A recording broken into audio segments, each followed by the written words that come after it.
Okay guys, welcome back. We're here for series number 3. This time it's going to be NaS versus BuLL. This is our third and final series of week 4, so kind of cool. Now, to point out, we just had IRK versus Seoul. I'll bring this up in the results at the end, but essentially Seoul have finally dropped a map. They had not lost a single map until BuLL put down Perfume, so we just had a really cool PvP there. But let's actually have a look at today's matchup. Well, I guess the third series matchup. We're going to have NaS versus BuLL. We're going to have the might of North America versus the might of Bolivia in this 6th series. Should be amazing. NaS overall have done better than BuLL. In their head-to-head, NaS are actually 2-0 up against BuLL team, but that was in Season 1. A lot has changed since Season 2. Essentially, I mean, I call NaS the North American team, but when you look at two of their players, they're not 100% only North America anymore, but they've got some really, really good North American heroes playing for them today as well. Round stats, both these teams are actually tied up 2-1, so this is going to be an incredibly important series for them to win. Obviously, if you don't know the way the format works, let's actually have a quick look at the up-to-date team rankings. They just got updated with the last 2 series. Essentially, the top 8 teams will make it to the playoffs at the end of Season 2, and then we'll head into a bracket where there'll be a Liquipedia bracket contest, courtesy of our wonderful sponsors, Liquipedia. They're always looking for more people to essentially contribute to Liquipedia, and there's so many good resources on how to help. If you do want to help the STPL's Liquipedia, do hit me up and I will give you a Discord link. There's a couple of really nice people working on it so far, but they could definitely need some help as well. But let's actually have a look at today's rosters for these two teams. We're going to, obviously, for NaS and BuLL, we're going to start with a PvP on Desperado again. The last one we had was amazing, so I'm not going to complain. It's going to be Sugo versus Wapple. We're going to have a Zerg versus Protoss with Eon Zerg versus Cruzago. We're going to have a Protoss versus Terran with Dragon versus Reyna. And then we're going to have Terra versus Inca, a TVT on BlitzX. We could be here for a very, very long time, as we have some incredible matchups coming up for you. I think, looking at those, I think Eon versus Cruzago will be the quickest one, just with how aggressive Eon Zerg is. But I think Terra versus Inca might be the longest one. But if you watch the Corrupted Cup, Terra came 2nd overall. And not only that, he beat Koga like 6-0 in TVT. He is an absolute boss in that matchup. So Inca is going to have trouble. But let's introduce our first matchup first, of course. We're going to have Sugo fighting from the US of A. Fighting for freedom. Really, really amazing player. He's 7-for-1 against Protoss, which is just ridiculous. He's been up against some really good players. The only PvP loss he's had was against TT1. That was the game where he tried to 12-nex against the 12-nexer, and he got countered. So unfortunately for him, his streak ended with TT1, but he is currently 4-for-0 in his current streak against Protoss again. And it's going to be difficult here for his opponent from Bolivia. It is Wapple. Now, Wapple has not played it. Wait, I'm sure Wapple has played before. I'm really not sure where his game has gone though. Maybe he hasn't actually. Just checking my checking my database even. Looks like he hasn't played so far, so this will be cool. He is from Peru, so we're going to have a Peruvian versus a North American here. So hopefully it shouldn't be too laggy or anything for either of them. Obviously the games are not casted live to help with that. As we get into our first map, it's going to be here on Desperado. Now, Desperado, definitely one of my favorite maps from Season 2. Really, really cool. We had an amazing CVP just now between BuLL and Perfume. All of the PvPs we've had so far have actually been really good on this map, so looking forward to getting to yet another one. Seems we've got a lot of Protoss being played on this map. Makes sense. It is a good Protoss map. As we get into game number 1, it's Sugo versus Wapple D.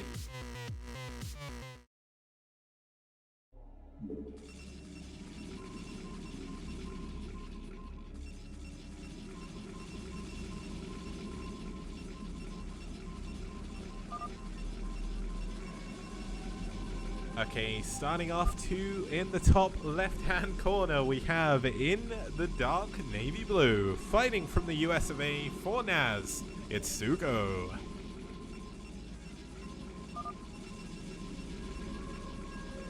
And his opponent spawning down here in the bottom right-hand position, we do have the green Protoss fighting for BuLL and Bolivia, it's Waffle D. And for the benefit of doubt, we'll call him Waffle because it's easier to say.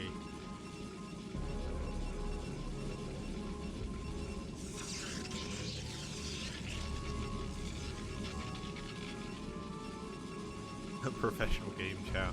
If this was a professional game, they'd both be banned for typing. That's it. Kesper Kicks coming out, banning them all, no typing.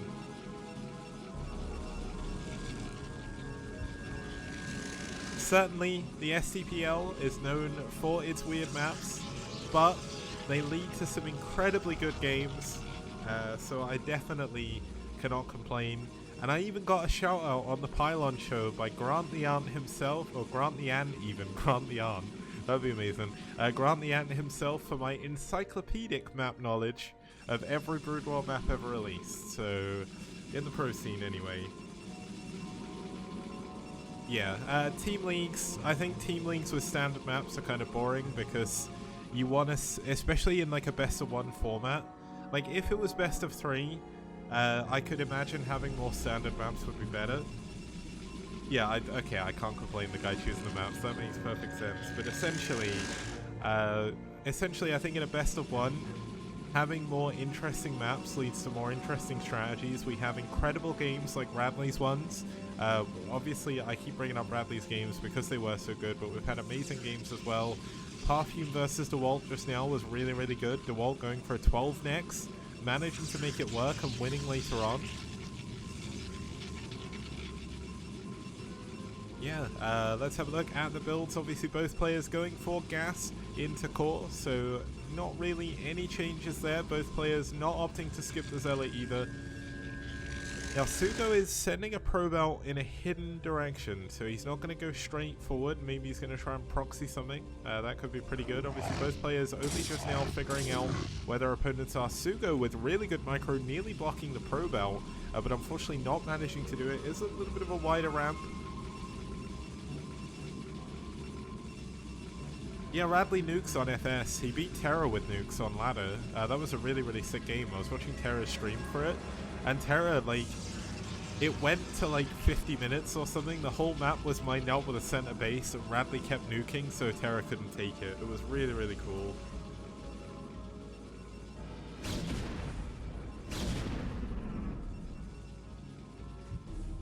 And I don't know where I'm looking with my camera, but still same builds, nothing too crazy from either player. No additional tech path chosen by Waffle, but we do have a second gateway coming in for Sugo.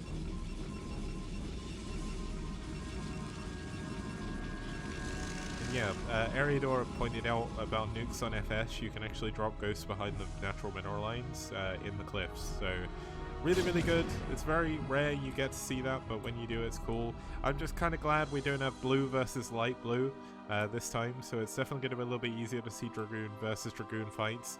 Now, I have a bone to pick, as both players did not pick top versus bottom again, so I'm going to have to reiterate that rule ready for the games tomorrow, just to ensure that all of the captains get their players to play on top versus bottom for the benefit of the viewers. But nice micro by Sugo so far, but does need to be careful. Waffle diving in on top of his Dragoon. Sugo doing a good job pulling back. Waffle doing a good job pulling back, taking a lot of hull damage on one of them though. We have 2 Dragoons and a Zealot against 2 Dragoons and a Zealot. One of the Dragoons though very, very low on health. Zealot going down? Yes it does. Let's see if Waffle can get better end of this engagement. It's 2 gate versus 1, so Waffle does not want to be taking this engagement. He's actually trying to expand behind this. This is why he doesn't have that second gateway, and this could be a big, big problem. There is going to be a massive power swing in favor of Sugo going into a robo as well. If Sugo can hold this low ground, this natural nexus is not going to do anything But Wapple, for the time being, will have the high ground advantage, and he is in fact going into 3 gateways. So if he can survive long enough, the 3-gate counter push is going to be very, very strong. But if we see Reavers come in, which is what we're seeing, and Observatory, just being perfectly careful to not die to DTs.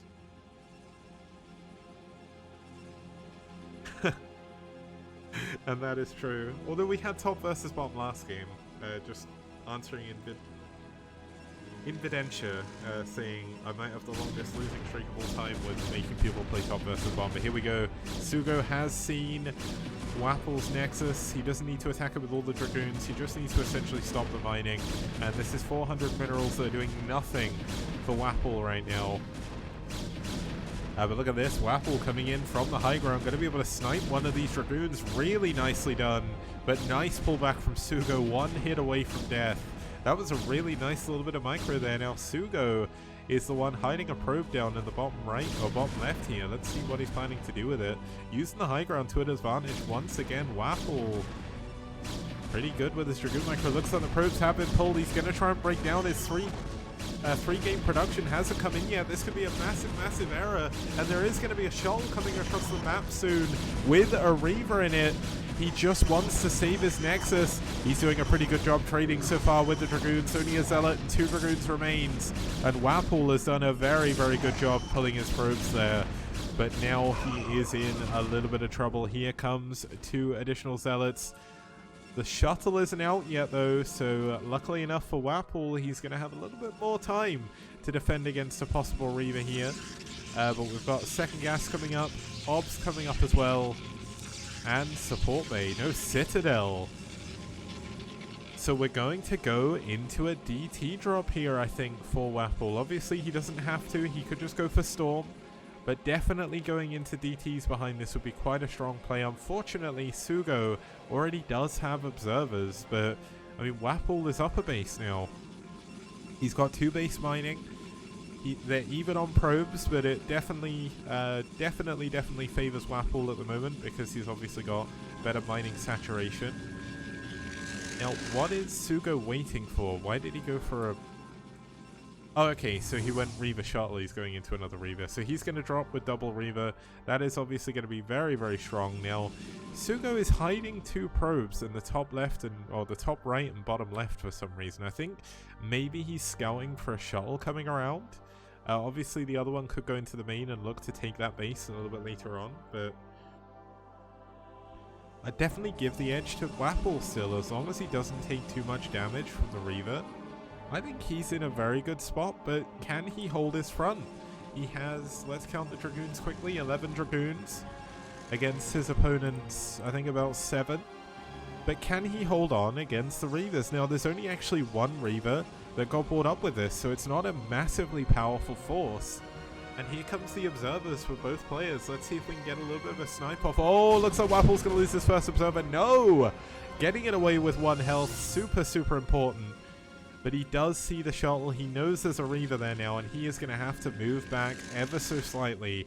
If he moves too far back, Sugo is going to jump through, but this is a very small and tight choke. Let's see what's going on here. Templar Archives is done. No Storm is on the way, so do we have a DT? No, we don't. Reaver starting to get in. Oh, let's see if he can... Oh, he targets the shuttle. He's going to get the Reaver as well. Massive pickoff by Wapple. Nicely done. And Sugo, I mean, he's got a really good win streak at the moment against Protoss, but maybe he's met his match here in Wapple, who's doing really well. He's up in probes. He did take a big Reaver Scarab there, but still, he's on 4 gateways already. He's going into Templar Tech. We've got 1, 2, 3 gateways with 2 more on the way. No Templar Tech available here for Sugo just yet. And I thought for a second this was a DT running around the edge of the map. That would be so good, but unfortunately we're not going to see a DT yet. Oh, he's going to go for the Observer. He gets the Observer. Now he can start to send some DTs down as there's no detection with this army. That could be really big, but looks like he's still skipping DTs for now. Looks like we are just going to have a straight up late game macro PvP like we saw with DeWalt versus Parfum. So that's always good to see. Now, one of the main things with this map is just how strong drops are. So looks like we are going to have a Reaver drop coming back in from Sugo. There's actually not that much defending the main, but obviously if we could see some Storm drops coming out from Wapple, that could certainly be a difference between a win and a loss. So let's just see how much damage Sugo is actually able to do with this shuttle. I'm not really sure why he's sending it so far down, but looks like he's waiting to see what's going on. He wants to double check. Nothing's coming out. Hidden third base here by Sugo. Shouldn't be discovered for a while. This is exactly what we saw in in DeWalt versus Parfume. DeWalt was actually the one in Wapple's situation, and eventually it did go well, but the probe goes down. Here comes the Reaver pulling into the natural. There is a cannon here. The Reaver getting the Scarab getting stuck. Does get a couple of those probes. The cannon's going to go down as well, but look at this. Oh no, all the probes have been pulled. It's going to make it hard for the Dragoons to get into the main. This could be a massive, massive Scarab situation. Oh, a huge Scarab going down on Wapple's probes. But the shuttle, oh, he gets away with the shuttle with one hit away from death. A massive, massive win there for Sugo, but he's barely just ahead in the probe count still. He's still down 114, he's still down 14 supply. And poor Rapid, this is not his day. Rapid going down in the stasis prison again. F's in chat for Rapid, guys. We figured out that's Rapid. This one's me. Up here's Nyoken, and up here's Doc Holiday. They're getting ready for like the budget price hallucinated Archons. Like obviously Doc Holiday and Oak are a great casting duo. I do like to think me and Rapid are a good casting duo as well. But we're not quite the casting Archon because that's Tastosis. We're the hallucinated ones. Yeah, looks like Wapple's going to push out on the middle of the map. He's still not scouted this base in the top right, so he does not know to attack up there. But just look how many storms this man has. He's got 5 Templar, both of them with nearly enough for 2 storms. This is going to be an absolute massacre if this goes a certain way, but looks like Sugo going to try and take this engagement. Let's see what the storms are going to be like. I think Wapple is going to win this. A huge storm on the bottom Dragoons. There's a Reaver up here, but it's stuck in the storm. The Reaver goes down in the storm, and Wapple is taking a massive win in this engagement. Doc Holiday very barely getting away with his life there. As Wapple pushes forward, he continues to try and break his way through. There is a nice shuttle bit, or a nice bit of shuttle micro at the front, but it's not going to help him too much. He is managing to hold on to this choke, but it's only a matter of time. We've finally got Wapple with his own Archons, and he still has the option of pushing forward. But does he want to risk it? He's not sure if there's going to be Storm at the other side. He's not seen it. Sugo, unable to get any additional probes up here, is mining very, very lightly from his third base. But if he can get this third base running, he is going to be in a very good spot. Wapple, however, taking his own third base. This is at the mineral only. This is a very tiny base down here. But much like we saw with Parfume and DeWalt, Wapple is just going to expand to his 4th really, really quickly because he's in such a massive army lead that he can just do it. Now we're going to have a shuttle coming in here. It's going to be a storm drop this time coming in from Sugo. And let's see how much damage he can do. There's not actually that many probes at this base. But the storm drop going to be both scouting this base and also scouting for the shuttle. You can already see the units from Wapple coming back immediately. But they're heading to the wrong base. Oh my god, this could be a massive, massive storm drop. Oh, he's not going for it. He doesn't know what's there. He can't really risk it. Here we go. Oh, he's going to go in. Nope. He's very tentatively, well, he's unsure what to do. He doesn't want to lose his shuttle, but the amount of probes here is incredible. Now, the trouble is, Wapple saw the shuttle go that way, so he knows all he has to do is defend here with some units. And there we go. The Observer going to scout it as well. Wapple isn't, I mean, Sugo's not going to be able to do anything with this. Finally, Sugo's able to get some probes over to his third base. And the economy is really starting to kick up. Obviously, he's getting a double gas on this base. So this is going to be a ton of Templar, a ton of Archons, and possibly a load of Reavers. You could even go Arbiter on this this kind of gas as well. Or even Carriers. But fourth base now going to be on the way for Wapple. He's already building a ton of cannons down there. Sugo has lost the ability to use the shuttle. It's actually completely stuck now. And it looks like Poor Kicks is going to go down as well. Rip me. As Wapple wants to take yet another base. He is just slowly eating more and more of the map. Now an observer going to fly into a cannon, going to go down. The probe going down as well. I mean, Sugo's army, it's not very big. Let's check the upgrades. 0-0 for Sugo. Wapple is at 2-0, so this is not going to be a game, I don't think, that Sugo can win unless he gets some stellar storms. Obviously, storms do not care about attack upgrades. But Doc Holiday gonna go down as well. Looks like all of the foreign casters are going down in this game. Rest in peace. Well, I mean, if Wapple pushes now, he's 2 upgrades against 0, so this is not going to go well whatsoever for Sugo. Let's see how many storms he has in him. There's no Kadarian Amulet, so... Oh, one of the High Templar goes down without using any storms. Sugo valiantly trying to hold on here, but all of his Zealots sitting in a storm. Double storm going down there. A little bit of a misclick by Wapple, but I think Sugo may be breathing his last breath here. This is the revenge for Doc Holiday. As Wapple pushes forward, he's got barely any units back over. Third base is up. Maybe if he spams cannons, he'll stay in and try and do it. But, I mean, he's up against such an overwhelming army. His upgrades are so far behind. A big storm going down, but is it going to be enough? There's no additional storm energy, no additional Archons. More Archons coming in from Wapple, and GG, Wapple takes game number 1.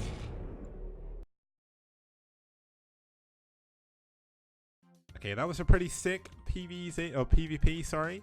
Of course, the game was decided in the end by the massive upgrade lead by Wapple, and Sugo unable to get anything done with his Storm drop as well. Imagine if those 2 full energy Storm Templar were with his main army. That would be an entirely different situation. Now, it looks like we are going to be heading in to Outlier. It looks like Dark and Seri may have hosted a different version to the one that I sent out, so I need to make sure people don't host on that because they may have made some changes, but we'll have a look as we get into game number 2 after this short break. See you guys very soon. Outstanding. Rock and roll.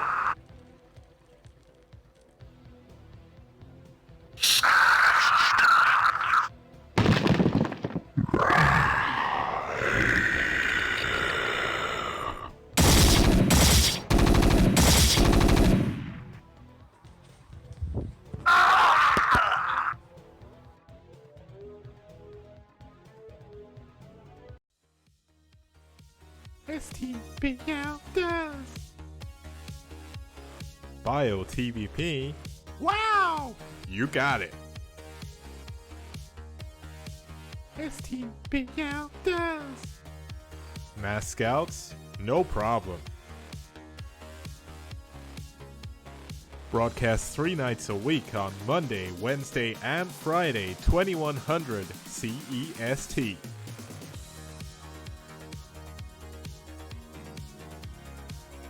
Fantastic casting, fantastic production, fantastic prizes. Only here on the STPL.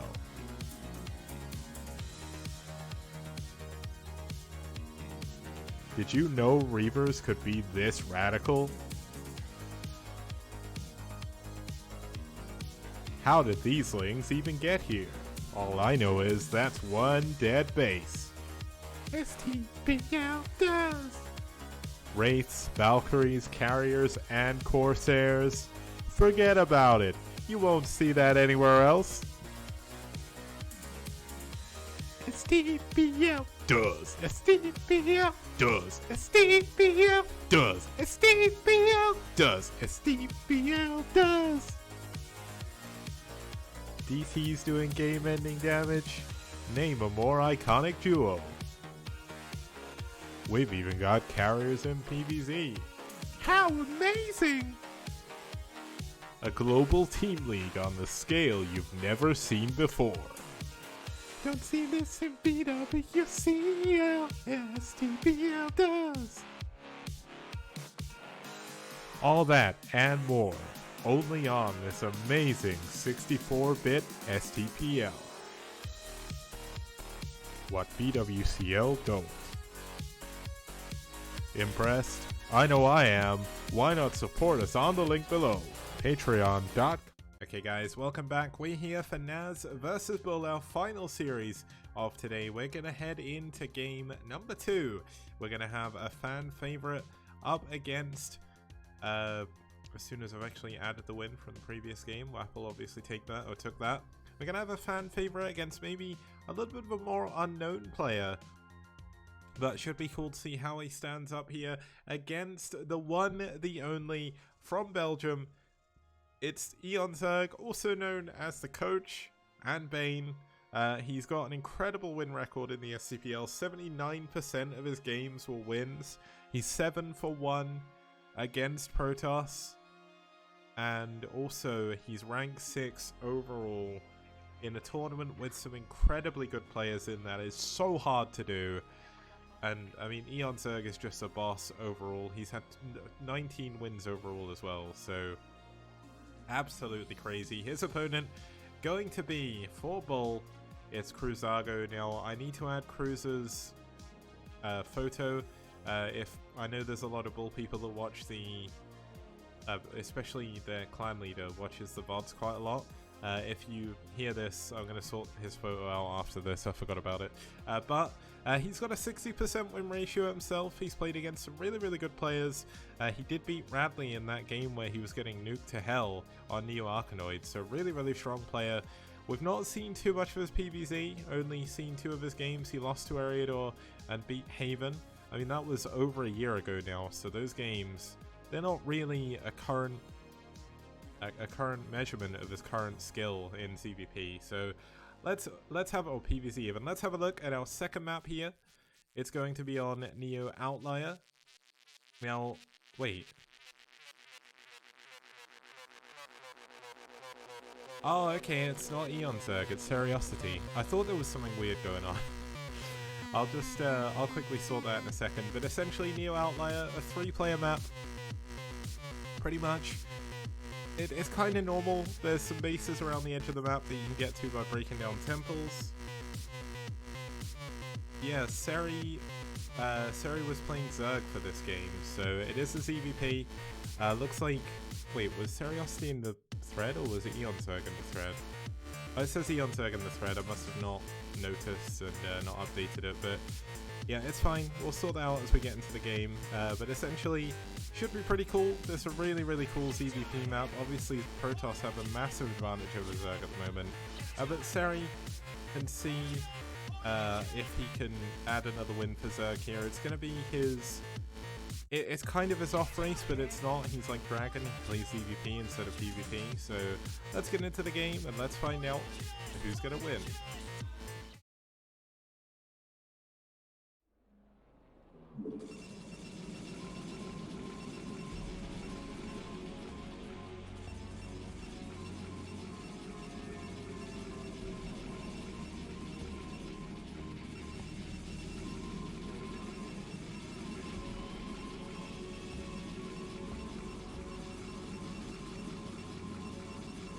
Okay, starting us off here in the top middle position, we have the yellow Protoss player fighting for BuLL. It's going to be Dark.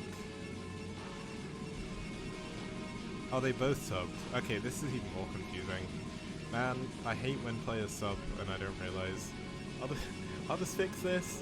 And his opponent spawning down here in the bottom right hand position in the navy blue, fighting for NaS from the USA. It's Seriosity.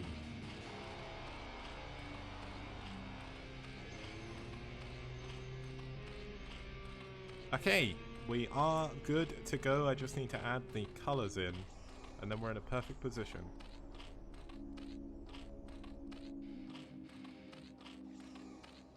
Yeah, you get a bit of a glimpse of what I can do with my overlay if something goes wrong. Luckily enough, I don't need to close the whole thing. Yeah, sorry, I didn't realize you'd subbed out, so my overlay was a little bit wrong. I just spent a little bit of time doing that. Overpull coming in for Dark here, for Seri even. Damn, it's going to be so confusing you playing ZVP. And it looks like Dark is actually going to go for Nexus first, maybe? Or is this going to be a gateway expand? No, this is a very, very late gateway. Unless he's going 2-gate. It might just be 2-gate. Oh no, Forge. Huh. That's a very, very late Forge, given when he saw the pool coming down. Looks like he's just going to go Forge straight into Nexus. That would be very, very risky, but you never know.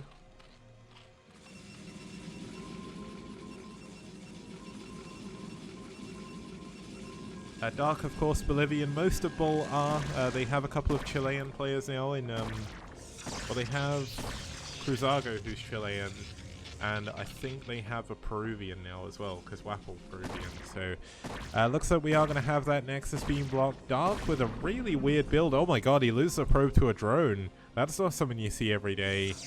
Seri doing a pretty good job with his drone micro there. Going to get this drone back, an absolute hero. In fact, it looks like he's going to go and take the other natural. That'd be an interesting way and an interesting style on how to play this map. It is, of course, a 3-player map, so the later the game goes, if you can secure the other man, if you secure the other main even, that could be really good. Now, it looks like Seri is going to take the close to third. Now, this is easier for him to defend. But of course, it's not going to be as economically great the later the game goes on. But you can see here, there is those temples which block you from getting around the edge of the map. Oh, is Dark? Oh, Dark's going to glitch his probe out, I think. Yeah, he's just going to use a pylon to push it through. Nope. Okay, this is a bit of an odd movement, but I guess Dark has a plan, and we just don't know what it is yet. But 3 hatcheries coming in for Seriosity back at home. Assimilator coming in. We should have the core coming up pretty soon after this. Actually, we use the core as part of the wall. This is a pretty hard map to wall on, so we did see a kind of weird wall attempt earlier by... What was the game on this map? It was... Oh yeah, it was Oya versus Zealot, and Zealot broke the wall with a 3-hatch Hydra build, so not really 100% sure on how Seri plays ZVP, but it looks like he's going to play quite aggressive. Hydra Den already done.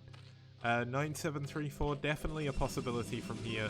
No second gas, no layers on the way. And we should just see both Hydra upgrades starting immediately. Going to go for speed first, obviously allows them to reinforce a little bit quicker, so definitely the more aggressive option. Range is pretty good for just picking off the Forge and backing off, but the problem with Dark's wall is where is he going to add cannons? He doesn't actually have any space to add cannons here, so if Seri is in fact going for a 3-hatch Hydra burst, I think this is going to be a very quick game. Now we've got 7 drones at the natural, we've got 9 drones in the main, and all we need now is 3 drones here at the third base, and this will be the 973 build completely. And there's the second and third drones. Oh, he's actually going to go for 4 at the third. I mean, it didn't really matter too much. He's still got 9-7. Oh, he's adding on Zerglings. Ah.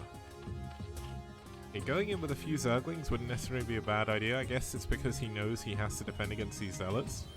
But I almost feel like Hydras would be better. But let's see if he can block the Zealots from getting in. Obviously, if the Zealots get in and see what he's doing, then this could be a pretty dire situation for Seriosity, because he is betting everything on this Hydralisk burst. Now, it's not fully all in because he does have a pretty good economy behind it. But we'll have to see if Dark can hold on. So Dark sees the first Hydralisk, pulls back. He does have a cannon there. I think he can fit another one there. I didn't think there'd be enough space, but I guess there is. And here, speed is starting to kick in for his Hydralisk. Range is on the way as well, and this is going to be a big, big problem for Dark. Does he have enough back here to defend? His Forge is definitely going to go down. He does have a Citadel. Templar Archives is on the way, but it's not quick enough to get Storm anywhere near on time for what he needs to defend against. There's actually another pylon being added on the back. No additional cannons. I don't think he fully knows the extent of how many Hydralisks are going to be heading his way. There's going to be nothing but Hydras coming out the eggs here for Seriosity. Range is done now, so if Seri wants to push, he can push through this wall without any issues whatsoever.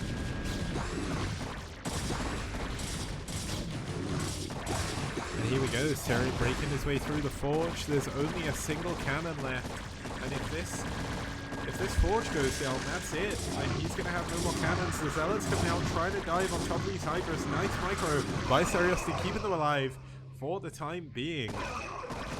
But this could be a little bit too much. I mean, Dark isn't able to actually get any attacks down on the Hydras as they're retreating, so he has cut down a big number of them. This is a massive, massive timing. He does have +1 attack. Like, imagine if he had +1 attack for this. He does buy himself some time, but is it enough? The cannons at the back are not done. The forge is still going to go down. Oh, another couple of Zealots going to run out here to at least allow him to get these cannons up. But when this forge goes down, there's no more cannons. Storm is not even a third of the way done, and Seri busting forward, seeing if he can get on top of the cannons. Maybe left it a little bit too long, but that cannon, surviving with a single hit point, does go down. Let's see if there's any transition coming out from Seri. No, still nothing but Hydralisks. Spamming that H key. Is going up to 5 hatcheries now though, so he is looking to go more macro orientated. So I mean, Dark could hold on here for sure, but he's going to lose his core. We're going to see another 4 gateways being added on, a second forge, so he's going to be able to start getting +1 finally. But I don't think the Hydras are going to be able to bust anymore, so I think Seri should definitely switch to going for more economy. But I mean, he's not really added that many drones on at his third base. He's only down on 23 drones still. Like, there was a PvZ on this map here last week, I think it was. No, it was this week, but it was on Monday. We had Pre versus someone, and Pre was on 50 drones by the 9-minute mark. Now, let's see if he can break through Storm. Oh, that's a big Storm. A big couple of Storms even. Gonna force the Hydras back again, and he does survive, but he's morphing an Archon. He's not gonna wait for more energy. Let's see how many. He's only adding on an additional Templar. Still no lair, at least in the main.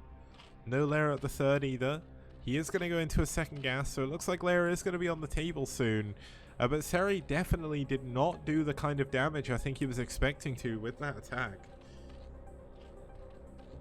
That was definitely an amazing Storm that kept him in this. Now, there is these weird high ground pods. They don't really come into it too much, but imagine if you drop a High Templar up here. You can storm the units coming through here, which would be amazing. But obviously, we're not going to see that for a while now. The tide has turned a little bit. Dark has finally got a bigger force that he can maybe use to do some aggression himself. But the trouble is, he doesn't have +1 attack yet. He delayed it so long that Seri, if he does go for double Evo Chamber, should be in a pretty good spot. But let's see how the engagement's going to be here. Obviously, Storm is going to be very, very strong.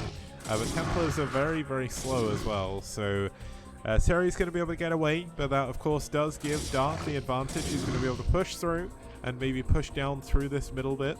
Now, going for the third base here would be pretty good, but the trouble is he doesn't actually know it's there. Oh yes, he... Wait, did he? I don't think he scouted that. I think that was from earlier. Oh, Storm on the high ground! Nice dodge! Still did a lot of damage, but this is so many Hydralisks on the top of this ramp, so he needs to think twice about going in there. And we're going to have Dark going for a third base.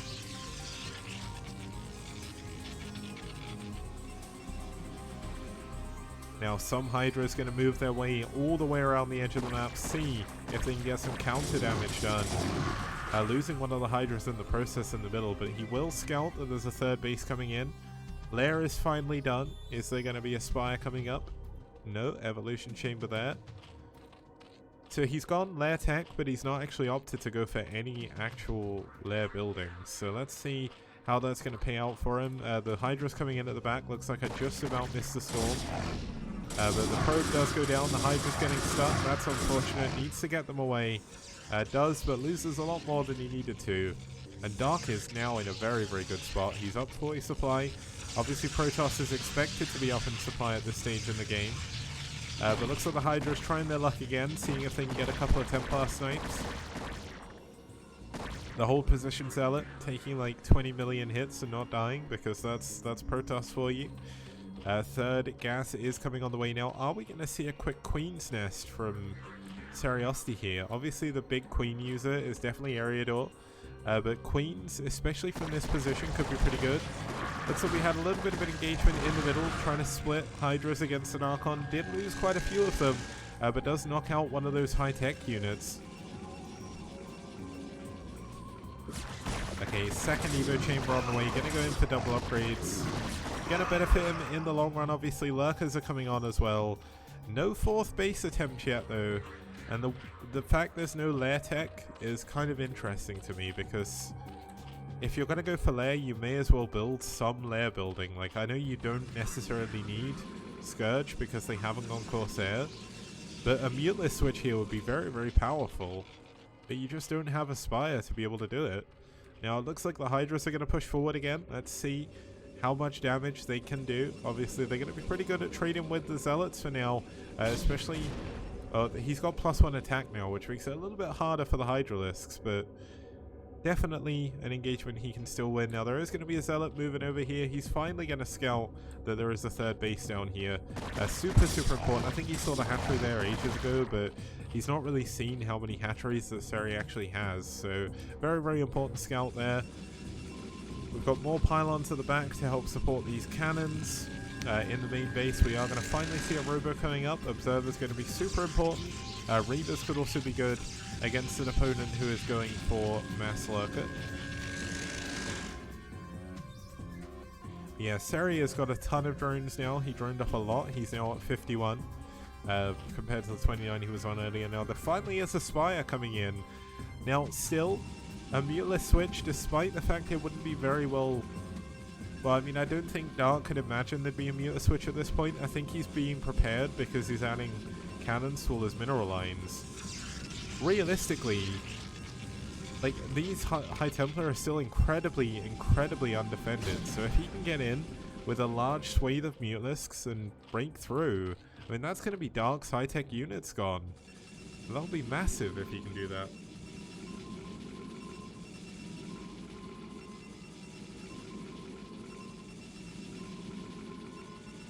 Okay, let's have a look what's going on here.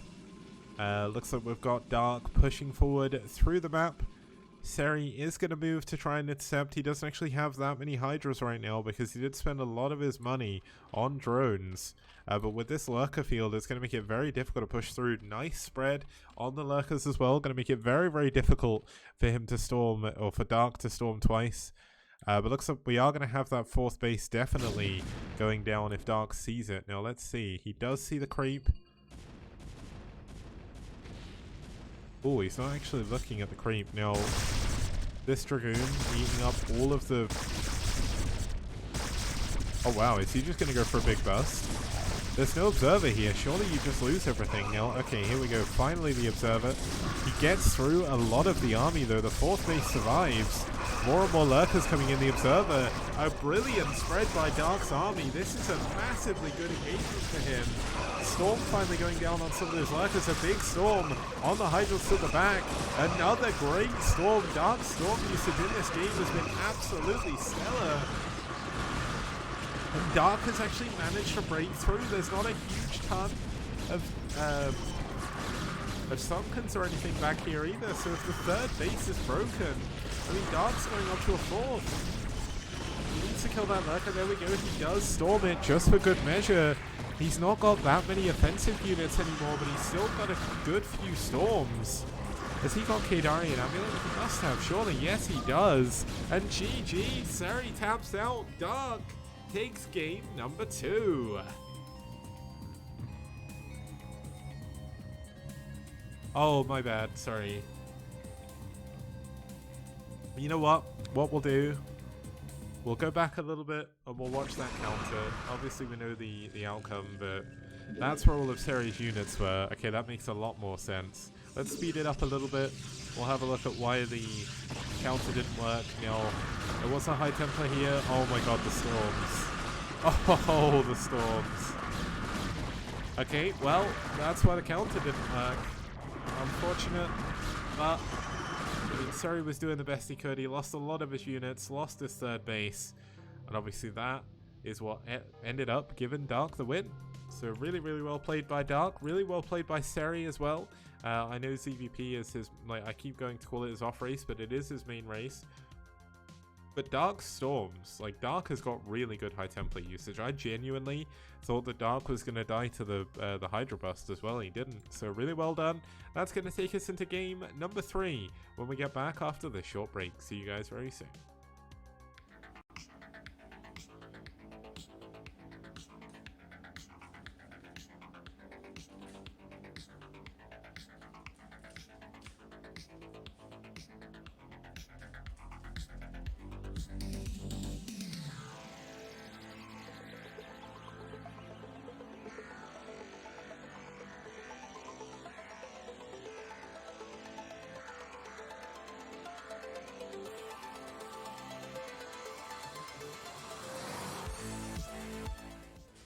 Neo Arkanoid also makes its appearance in STPL Season 2, a map from 2006.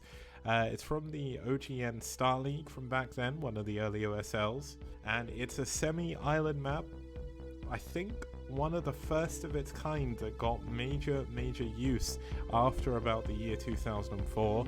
It's okay, guys, welcome back to the STPL. We're here for NaS versus BuLL, our final series of today. We've currently got BuLL up 2-0 as we head into game number 3.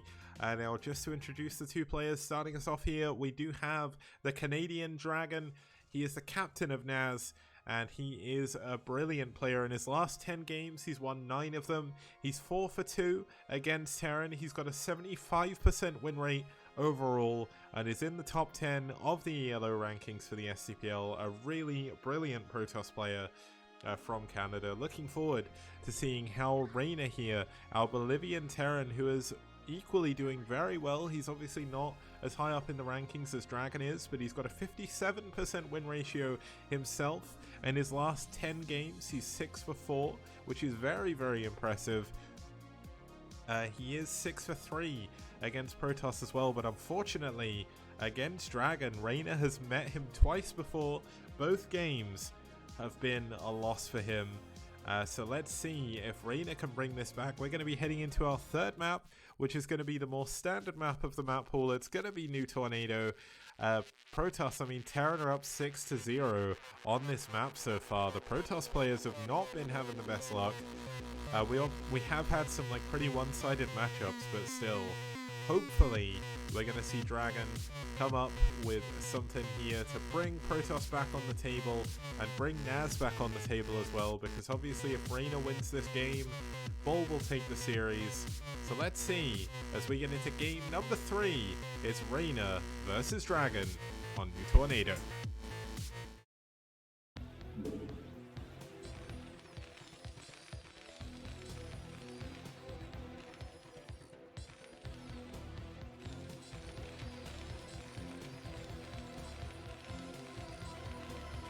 Okay, starting us off here in the bottom right hand 4 o'clock position, we have the Bolivian Terran fighting for BuLL with his team on match point. It's Reina.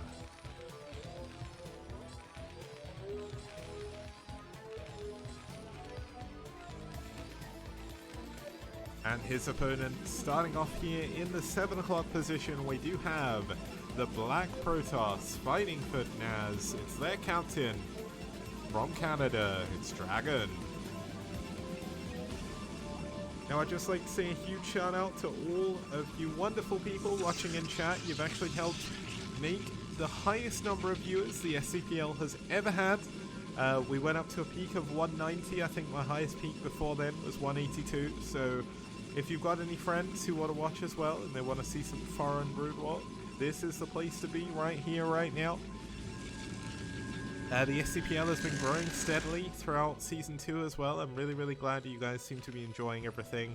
Obviously, if you have any suggestions for any maps or anything like that for Season 2 or Season 3 even, or any of the side events that are coming up, it's really cool. I'm happy to hear them all. And obviously, if you've got any complaints, let me know as well. But obviously, compliments and suggestions are obviously a little bit better than just straight up complaints. But luckily enough, I don't think I've ever had a proper complaint from anyone, which is really nice. It shows how nice people are to me as well, which is really cool. So thank you guys. Love you all.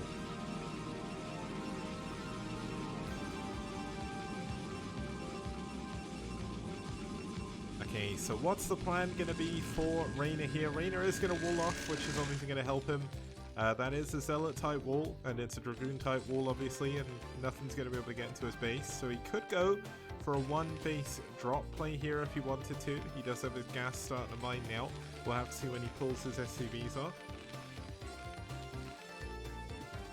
And let's have a look, see what we're doing. We've got a 1 gate core coming in from Dragon into his second pylon. Not going to see a 2 gate here for now. Now Reyna has pulled off of gas, so he is going to go for a factory expand. Whether or not he's going for mine expand or siege expand is yet to be discovered, but the last TVP we just had on here today, I did go for mine expand and expand to his third incredibly quickly, and Marine unfortunately was unable to catch up with him, but let's see how this goes. Obviously Dragon really well, really good user of Reavers, so hopefully we'll get to see some of his Reaver micro here. I kind of mixed up the word Reaver and micro there.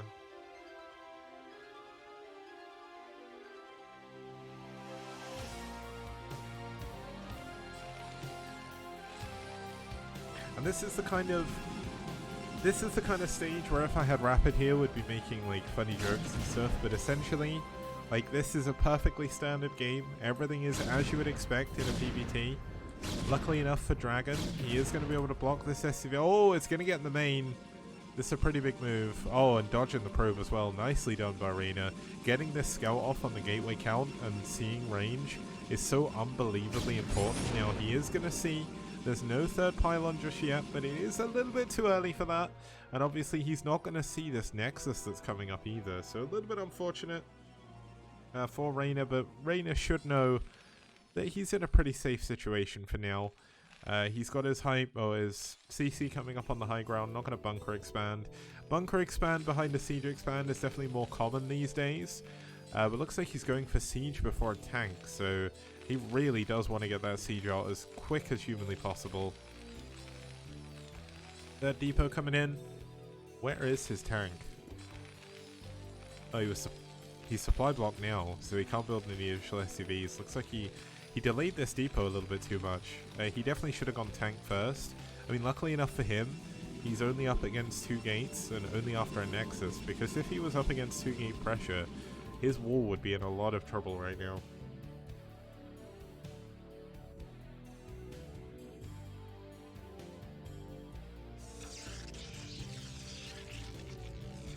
I believe Eon and Boneth are playing in BSL tomorrow. I think the BSL semi-finals are tomorrow for sure. True Touch is up against Daeyun, so we're going to have a NaS player against a Net Wars player if you want to know who those players play. And then we're going to have... Wait. Is it Eon versus Boneth as the second semi-final?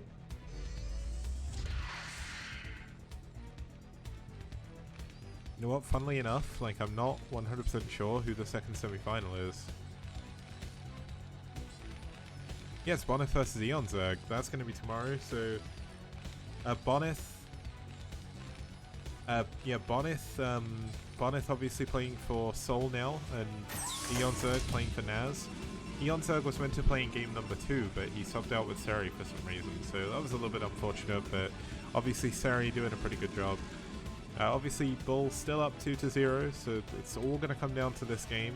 If Reyna can't keep his hopes alive, we will still play the 4th game here. If Dragon can't keep the BuLL hopes alive, we will still go to game 4, but obviously with a BuLL victory. But looks like Reyna gonna go for a big push here. 6 Marines, 3 tanks, and 2 SCVs. Going for a little bit of a strong FD. You don't often see this kind of build that often. This is a very specific timing attack, but look how many Dragoons there are. Let's see how this is going to go. This is going to be quite difficult. I mean, obviously Dragon has to be careful, but if he just goes, if he targets down the tanks, this is going to be massive. Now the Vulture coming out, he's going to see an Engineer Bay coming up at the front. Reyna is going to push very slowly behind this, and this is a very good choice, because if he secures this location, He's going to be able to push in with his tank slowly but surely, and here we go. Dragon going to try and break this. The bunker's already done. Oh no, this could be diabolical here for Dragon. He's not able to get on top of any of the tanks. Only one of them going to go down. Oh, is he going to get the second tank? No, he's not. The second tank survives. And now Dragon is in a terrible position. He's got a robo up, going for a shuttle. But he's going for he's going for high tempo behind this, or at least probably DTs. But look at Reyna's position. He's going to have a missile turret here. He's got a bunker. Dragon isn't going to be able to break through this. Now let's see what's going on back in Reyna's base. We do still have him pumping 2 vultures at a time. He did lose one of those tanks, so he does need to be careful. But, I mean, he's going to have so many mines outside the front of his base, and look how late... Okay, the observatory is done. I was going to... And there's an observer there. I was going to say, look how much trouble he's going to be in. But look at this, speed finishing. Dragon getting in a very good position. Reyna trying to lay down some mines, but unfortunately not able to get anything. Does get 2 probes. No, 2 probes now. 3 probes. 4 probes. Oh, that could have been a big mine. But there we go. The vulture going to go down. Only losing about 3 probes. Obviously, he is on 2 base still. The tanks are not in a position to pressure the Nexus either, so he doesn't need to worry too much. Now, he can actually siege here and attack the gas, so I'm not sure why he wouldn't do that right now. I guess he's not 100% confident on being able to send one of his only 2 tanks over there, but that would be a big, big win if he could do that. Now, Zealot leg speed is on the way. We're going to have a double DT drop. The black DTs, shadows, in their invisibility, and let's see if these shadows can break through and do some damage. Now it looks like Reyna is going to build a shuttle, but it's not going to see this this DT coming in. Now is there any... Oh, he has a... Okay, so he's built a turret ring to defend against Reavers, expecting Dragon to go Reavers like I thought as well. But oh my god, there's going to be DTs in his mineral line. This is going to be massive. The DTs could actually just focus down the turret as well. Oh, okay, the shuttle goes down. He should just leave the turret now. But he's going to pull all of his SCVs away. The DT is going to have free reign. He should probably target down the armory if he can. That would be a massive, massive pickoff. Obviously, +2. So unbelievably important in TVP. And there's no scanners. Another one of the turrets goes down. This Goliath is not going to be able to do anything. But look at this. He's left it a little bit long. There's... Oh my god, he's going to get... Is he going to get the tank? He's going to get another turret. Reyna is taking so much damage from this. But let's have a quick look back here. I mean, Dragon's not going to be able to break out of his base anytime soon. And oh my goodness, another turret going down. Okay, the DPs go down. Big pick off for Reyna. He didn't lose too many SCVs. He did lose a ton of minerals and turrets though. But I think he should be pretty happy with that. He didn't lose his armory. I definitely think this should have been the target of those DTs. But unfortunately, when you're in the heat of the moment, Dragon probably didn't realize how that would go. But having a look here, looks like he's going to try and sneak around the edge of this contained. Reyna does not see this either. So this is a very, very big move. If Dragon can get across the map... Wait, why is he going back? Oh, why is he trying to break? Just go around the edge. What are the tanks going to do? Okay, I'm not sure I agree with this. He's going to take a ton of damage on these zealots to the mines, but he does want to break through. Oh my god. That tank at the back got so unbelievably lucky there, but oh, there we go. It's finally got down. Looks like Dragon is going to break through. I guess he didn't want to risk being counterattacked in the meantime if he went out on the map, but he's going to kill the engineering bay. No more turrets are going to be constructed. The supply depot is going to go down. But look at this. Reyna is getting ready to come in from behind with his vultures. He's going to go for that counterattack anyway. And this could be massive. There's not any defense back here. There is a pylon creating a semi-wall. But look at this. The vulture's getting in. Some dragoons coming out at the perfect time, though. Going to push them away for now. And things are looking pretty good. Okay, the barracks goes down, floating in the middle of the map. So no additional factories can be built. Luckily enough for Reyna, he already went up to 5. But realistically now, he wants to add up to 9. He has a third base up here. Dragon's still on 2. So Dragon has to do some form of damage here. Now, he's going to kill the engineering bay again. That's a pretty big pickoff, although I think I would have preferred him to just kill it. Yeah, because there we go, it gets cancelled before the last hit, I believe. But let's see what Dragon can do. He's going to lose one of his Dragoons to a tank, so he does need to be careful. He scouts the third base though, but he does still need to be careful. There's a ton of vultures still over here. Now it looks like finally they are going to be spotted by Dragon. Oh no, he's just out of vision range. Oh, there we go. Luckily enough, due to the weird pathing, he managed to find it. Now we've actually got a dropship coming in from Reyna now. Scouts the third base attempt by Dragon. There's a lot of Dragoons going up to the top right-hand base, dropping 2 vultures in the middle end of the natural. One of the vultures going to go down immediately to the probes, though. There's also another double drop in the main here. This is going to be doing a ton of probe damage. Meanwhile, Dragon is not pushing in with his Dragoons, finally going in. A lot of those probes did go down in the natural. There's still Zealots in the main. This is a massive amount of damage from Reyna. Reyna is doing a huge amount with these 2 vultures. Obviously the third base is going to be forced back. A lot of the SCVs are going to go down. But there's another dropship worth of vultures in his main. A mine going down on the Dragoons. Oh man, this is not a good position to be in if you're Dragon. This Nexus could even go down. Oh my god, if he gets that mine drag off, that'd be incredible. But unfortunately he's not going to. The third base has been forced away. But, I mean, Reyna still has a 2-base economy. At the moment, Dragon doesn't really have that. He's only got 22 probes. He's starting to build probes off his natural. He's not building on any on his third yet, though. And yes, he's cleaned up the drop for now. But I think the dropship got away? Or did he kill the dropship? Okay, it looks like he did kill the dropship. So that's a small victory for Dragon. He's going to transfer some of his probes over to this very vulnerable third base. Looks like, oh my god, his Dragoon's getting caught out. Massive tank shot going down on those. And I think Reyna may have done it. Dragon, one of the best players in the STPL overall, and Reyna, he's just killing him. Like, the drops did so much damage. Oh, he's going to catch the tanks on siege. This could be big. Nope, going to be forced back once again. And just hemorrhaging units here. Dragon's certainly not in the best position. He is going to have to play an absolute blinder to come back from this. But if anyone can do it, it is Dragon. He's going to merge his 2 armies together. He does have his Arbiter tech up. There is only a single turret going to be detecting over here. He does have scan finally, but losing another Dragoon to a mine, inexcusable at this point. He cannot afford to lose any units. Now, if he can get a big recall down in the main, that would be amazing.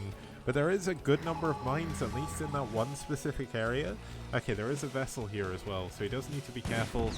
Looks like the Zealots got left behind for some reason, so they're going to take, or they're going to die most likely to these Dragoon, to the Vultures even.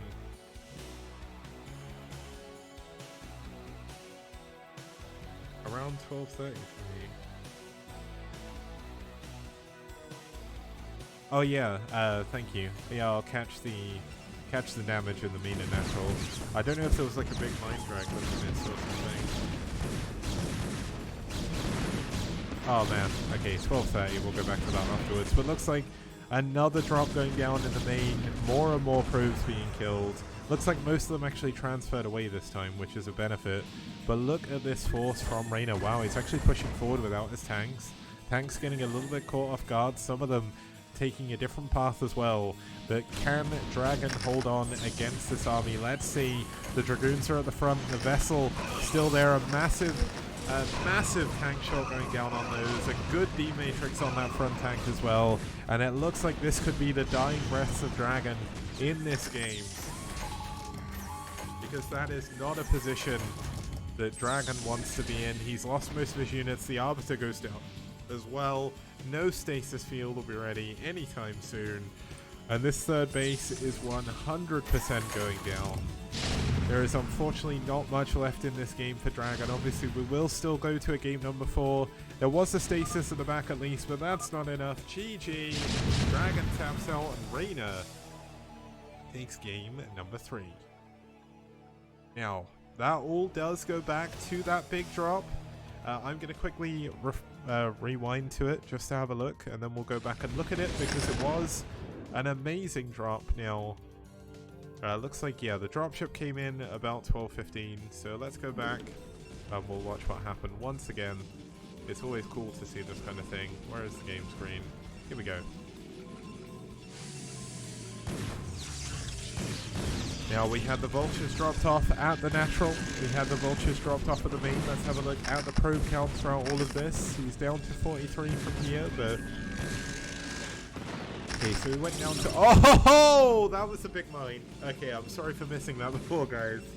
Man, that was really unfortunate, but yeah, that was kind of the nail in the coffin there, really, for Dragon. Like, he didn't take too much damage to just the vultures, but that single mine... I mean, that single mine meant everything. Like, that was nearly 15 probes, I think, that went down to that mine. Like, what a crazy, crazy mine. Now, that does, of course, give BuLL the 3-0 victory, but we're still going to go into game number 4. It's going to be Terra versus Inca when we get back after this very short break. See you guys soon.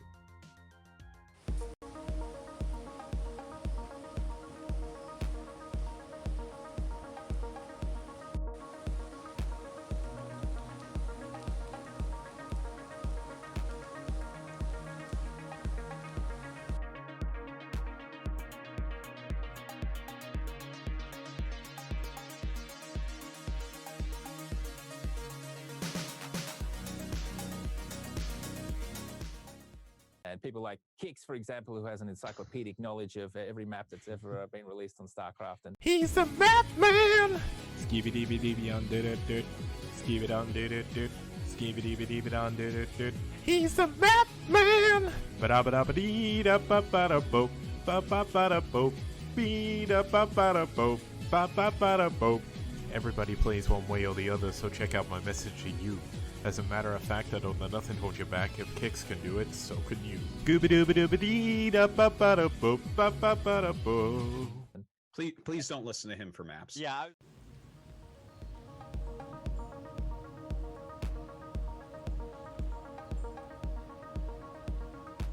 Okay, we are back for game number 4. It's NaS versus BuLL. I don't think many people would expect BuLL to take a 3-0 over NaS. I mean, NaS had Dragon, Seriosity, and who was their first player that I've completely forgotten already? It was Sugo. Like, that's 3 of their best players. And now we're going to have the 4th one. It's going to be Terra. Terra's going to be going into a TBT. TBT definitely, without a doubt, I think is Terra's best matchup by far. He got 2nd place in the Corrupted Cup. Very aptly nicknamed the Terran Terrorist by me, because I get the power to do that. And also it matches his name. He's 68% win rate overall, 4 for 1 against Terran. He's beaten Cryok and Gyro in his last 10 games, so he's not had too many TBTs recently, but we'll have to see how he does. Against BuLL's Inca, we've had a day of upsets today in this series, but let's see if Inca can upset Terra. Here, it's going to be a TBT on BlitzX. Let's have a quick look at the map close by air. We're not going to go into it too far. This is obviously going to be the final game of the evening. But yeah, BlitzX, we've had some amazing TBTs here. The longest game in STPL history was the 1 hour and 6 minute TBT between J1 and Kiko, and Radley versus Wolfix came close. That was 45 minutes. So let's see if this game is going to be another one of those long ones, or if we're going to have a short game to finish this off here. It's Terra versus Inca, and it's on BlitzX.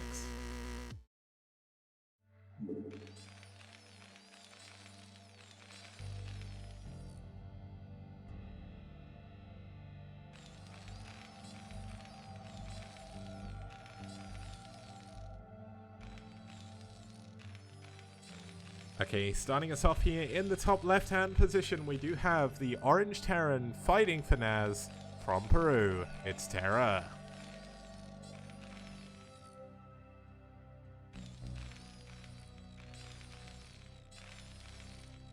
And his opponent spawning over here in the top right-hand position is the other Peruvian Terran. It's Inca fighting for BuLL. So I think this is going to be an incredibly weird matchup. You can already see Terra is going to go for an 8 racks. Now the reason why I say this is going to be weird is both of these players are from Peru. They probably play each other quite a bit. Obviously, it depends on where in Peru they're both from, but if I know there's a lot of like LAN tournaments in Peru and stuff like that people go to, and there's also a lot of online tournaments. There's like this whole Peruvian subset of the community that most of us don't even know about, at least not fully, because it doesn't really get explored very much, as it's all in Spanish. But if we look here, obviously the 8-rack's going to be a big weird thing that you don't often see in TVT, but Terra knows how strong he is in this matchup, probably wants to end this quite quickly. And obviously this game is a game of pride for NaS, because if Terra does not win here, they will go down 4-0 against BuLL. And if you don't know the way the sort of scoring works in the STPL, every single game counts. Now, is Inca going to see this? No, he's not. So he has no idea that there is an 8-racks outside of his base. Now, what is Terra going to do with it? Is he going to try and bunker rush? That would be very weird, but certainly within the realms of possibility in TVT. I don't know why you would ever do it. He's going to try and harass the gas SCV. That's not something you see every day. Yeah, looks like Terra's going to get his SCV away. The first Marine is coming in. Oh, is he going to cancel the... He's going to block the barracks from finishing. Oh, no, he doesn't. Oh, my God. Nice moves by Inca. Doing what I couldn't, and actually trapping one of Terra's Marines. With a second Marine coming in, things are going pretty well for Inca so far. He's only lost... No, he's not actually lost a single SCV. So, I mean, if he, like, bunkers up on the high ground, like, this is pretty much game. I mean, Terra's going into his gas finally. Is he going to proxy his factory as well? That would be an interesting thing. If he proxies here, he could even he could even build it in his main up here and float it over. But it looks like he is going to build up to 3 Marines, push in again. There is 2 Marines on the high ground. They're going to be forced back, though, by this SCV. Oh, things are still looking really, really good for Terra. The SCV is trying to get behind the Marines, seeing if they can block them in. Nice moves by Inca so far, but losing 2 additional SCVs. Terra may have just done it here. This is a ton of damage for Inca to be taking. He has no additional Marines. Playing a little bit greedy, I would say, only keeping his 2 Marines there. Now, 1 Marine falls out, comes out, dies immediately. And Terra still with 2 Marines here. This is what Terra does. He plays super aggro in TVT in certain situations, and when he does, his micro is very, very good. Now Terra going to block the factory from coming up, stopping any possible vultures coming in. And I mean, he's just microing around all the SCVs now. This reminds me of the game I played against Terra, where he just killed me with Marines because I just couldn't catch them. There we go. Inca's finally got another one of these Marines, but it looks like Terra may have this. This could be the shortest TVT we've had in STPL, but looks like he has managed, at least for now, to hold on. The Marine here at the top of the ramp is going to have full health. Now, Terra behind this is going into 2 factories. Inca has only just finished his first one. Now,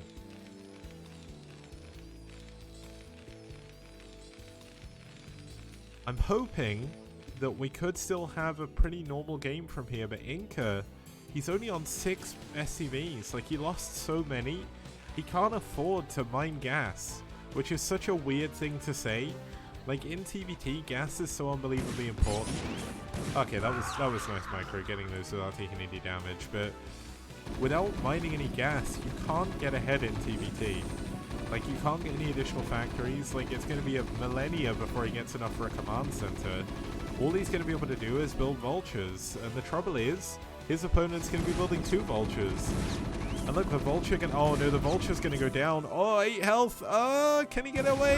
No, the vulture goes down. And Inca, his luck has run out in this game. Unfortunately for him. I mean, I don't see how he could possibly win from this situation. Terra going into mines, like, if he'd have just gone for speed already, this game, I think, would have... Well, when he got speed, the game would pretty much be over, but... Now Terra is going to try and get through the middle of the map with his units. Unfortunately for him, I mean, he should know this. Like, he's seen games on this map before. I'm 99% certain. So this is a little bit of a win for Inca. This is a little bit lucky. Maybe he was just trying to rally because he was trying to be lazy. But look at this. Barracks going to block Inca from getting to the top of his ramp. Like, imagine if he could have walked through the middle of the map there. This game would just be done right now. Yeah, Inca, he's finally got back up to 13 SCVs, but he's He's at a 15 supply disadvantage in a TBT, which is not a place you want to be in. Speed is coming in for the vultures. There's going to be double vultures. There's only a single vulture at the top of the ramp. Oh, and look at this. Oh, Inca gets his second vulture through, but oh my god, look at this. GG. GG. Inca taps out, and Terra takes game number 4. Now, of course, it was a best of 5, so unfortunately, that win is not going to mean too much in the series, but it does mean quite a lot overall, just due to the way the ranking system works. We'll show that up in just a second to see how the ranks look at the end of week 4, but let's have a look at the results of that series. Just to recap, obviously a 3-1 victory for BuLL. I'm not sure anyone would really expect that with the lineups, but Reina playing a blinder of a TVP against Dragon, a little bit of an unfortunate mind drag by Dragon, losing him the game. Dark versus Seriosity, like Dark did really well. Seri went for a massive Hydra Bust, it didn't work, and Dark had perfect Storm usage to bring that one back, and Wapol taking an incredibly well played game against Sugo as well. So really well done by BuLL team, very well deserved win. And let me just quickly bring it back to me while I reload the overlay so we can have a look at the results. Now, the cool thing about my new PC is everything loads up pretty fast now, so that's pretty cool. Yeah, BuLL did really well. Well, I see you asked how Ash is doing. We'll have a look at that in just a second as we jump in to the results at the end of week 4. Obviously, week 5 is going to start up on Monday, but having a look here.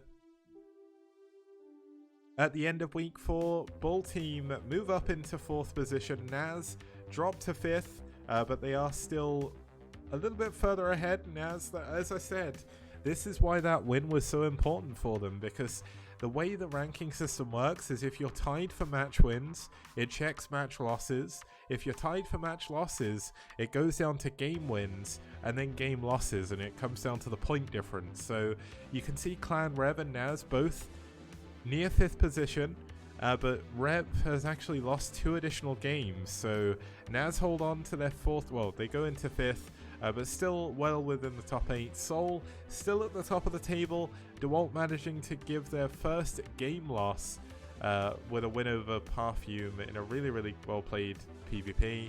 White Clan hold their 2nd place, Valhalla in 3rd, BuLL team in 4th, NaS in 5th, Clan Rev in 6th, Red in 7th, Eternal Friends in 8th, IRK surprisingly down in 9th, Ash in 10th. They're not doing too bad this season. They're definitely an up-and-coming team, one to watch out for.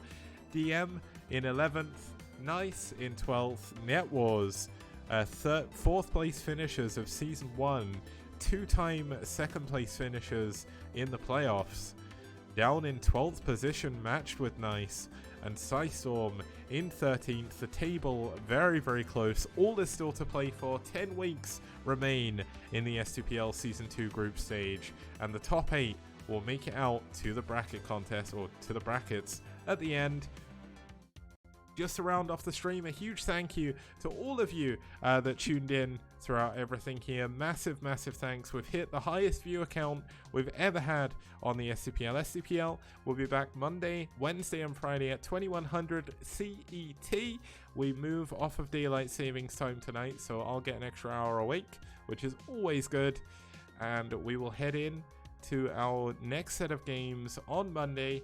The week 5 is being played tomorrow, so hopefully you guys all enjoyed the stream, and I will see you guys for some more STPL next time. Have a good evening, morning, night, wherever you are, and wishing you a very happy weekend.